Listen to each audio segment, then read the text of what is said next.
Uy. Vamos a hacer una variación en la velocidad, ¿de acuerdo? Si digo habilita a 10 grados, el paso que tenemos ahora mismo. Si digo pleno grado, es el doble del paso, ¿de acuerdo?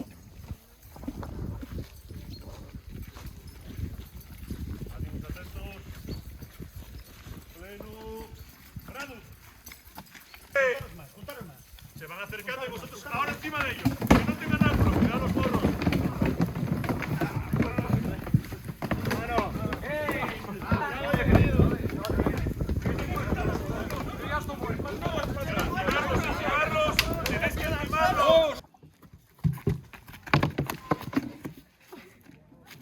Se ha ido directamente a doler, ¿eh?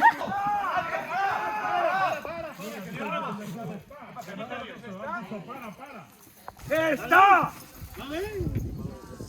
¡Retro! Tenemos dos cada uno. ¡Está!